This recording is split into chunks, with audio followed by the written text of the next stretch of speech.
இந்திய தேர்தலில் யாரை ஆதரிப்பது, அமெரிக்கா ரஷ்யா சொல்கிறது என்னங்கிறத பார்க்க போகிறோம்.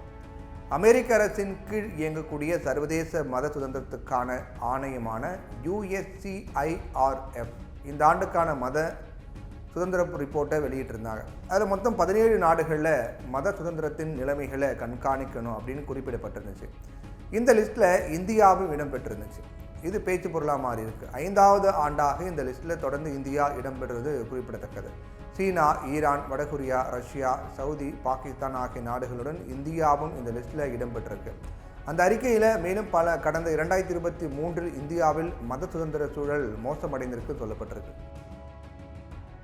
அது மட்டும் இல்லாமல் இந்தியாவில் ஆட்சியில் உள்ள பாஜக தலைமையிலான அரசு பாரபட்சமான தேசியவாத கொள்கைகளை வலுப்படுத்தியது. வெறுப்பு பேச்சுக்களை ஆதரித்து இருக்கு. முஸ்லிம்கள், கிறிஸ்துவர்கள், சீக்கியர்கள், தலித்துகள், யூதர்கள் மற்றும் பழங்குடி மக்களை பாதிக்கும் வன்முறை சம்பவங்களை கட்டுப்படுத்த தவறிவிட்டது.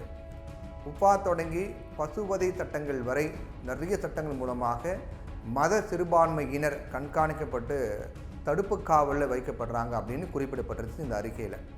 இது மட்டும் இல்லாமல் மணிப்பூர் கலவரம், காஷ்மீர் விவகாரம், கனடாவில் காலிஸ்தான் பிரிவினைவாதி கொலையில் இந்தியாவுக்கு தொடர்பு இருந்ததாக இருந்த குற்றச்சாட்டு அப்படின்னு பல விஷயங்கள் குறித்து கருத்துக்கள் இருக்கு.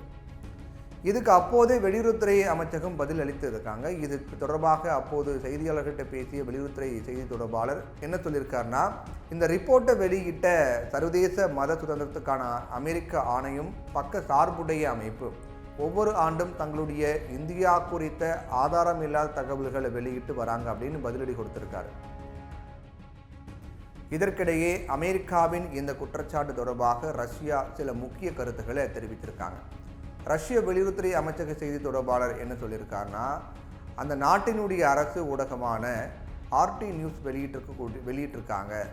அதில் இந்தியாவின் தேசிய மனநிலை மற்றும் வரலாறு குறித்த அமெரிக்காவுக்கும் போதிய புரிதல் இல்லை அப்படின்னு இந்தியாவின் மத சுதந்திரம் குறித்து ஆதாரமற்ற குற்றச்சாட்டுகளை அமெரிக்கா தொடர்ந்து சொல்லி வருவதாகவும் அவங்க சொல்கிறாங்க.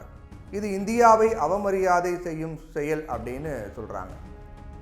இதை பற்றி இன்னும் அவங்க பேசும்போது, இந்தியாவில் இருக்கக்கூடிய அரசியல் சூழலில் குழப்பத்தை ஏற்படுத்தி பொது தேர்தலில் சிக்கலை ஏற்படுத்த வேண்டும் அப்படிங்கிறதே இதற்கான காரணம். இந்தியாவின் மத சுதந்திரம் குறித்து அமெரிக்காவின் கருத்து. இது மூலமாக இந்தியாவினுடைய உள் விவகாரங்களில் தலையிட அமெரிக்கா முயல்வது தெளிவாக தெரியுது அப்படின்னு அவங்க எழுதியிருக்காங்க. இந்தியாவில் மத சுதந்திரம், கருத்து சுதந்திரம் போன்றவை பற்றியெல்லாம் கவலைப்பட வேண்டியவர்கள் இந்தியர்கள் மட்டும்தான். இந்திய தலைவர்களும் மக்களும் அதை எப்படி சரி செய்து கொள்வது அப்படிங்கிறது நன்கு அறிந்தவர்கள். அதனால் தேர்தல் நேரத்தில் அமெரிக்கா இது பற்றி ரொம்ப கவலைப்படுவதாக அறிக்கை வெளியிட்டிருப்பது தேவையில்லாமல் மூக்கை நுழைப்பதாகும். அப்படின்னா காசாவிலும் இலங்கையிலும் உள்ள மத சுதந்திரம், மனித உரிமைகள் குறித்து ஏன் அமெரிக்கா வாய் திறக்கலை? தங்களுக்கு தேவையான காரியங்களை சாதித்து கொள்வதற்காக சில நாடுகளுக்கு நெருக்கடி கொடுக்க அமெரிக்கா பயன்படுத்தும் கருவிகளே இது அப்படிங்கிறதா உண்மை. இது ஒரு பக்கம் இருந்தாலும் ரஷ்ய தலைவர் புதினும் இதில் தலையிட்டிருக்க வேண்டியது கிடையாது. ஏன்னா இது இந்தியா மட்டுமே எதிர்கொள்ள வேண்டிய பிரச்சனை. இந்தியாவின் மீது புதின் காட்டும் அக்கறையை பாராட்டுறோம். ஆனால் உள் விவகாரங்களை தலையிட்டு அதுவும் தேர்தல் விவகாரத்தில் தலையிட வேண்டியது கிடையாது. இந்தியா ஒரு இறையாண்மை மிக்க சுயசார்பு இருக்கக்கூடிய நாடு. அதுக்கு காரணம் இங்கே இருக்கக்கூடிய மக்களுடைய சரியான புரிதல் தான். அதனால் இந்திய மக்கள் முடிவு செய்ய வேண்டிய தேர்தல் விவகாரத்தில் வெளிநாடுகள் தலையிடாமல் இருப்பதே நம்முடைய ஜனநாயகத்திற்கு வலுவூட்டும் செயலாக இருக்கும்.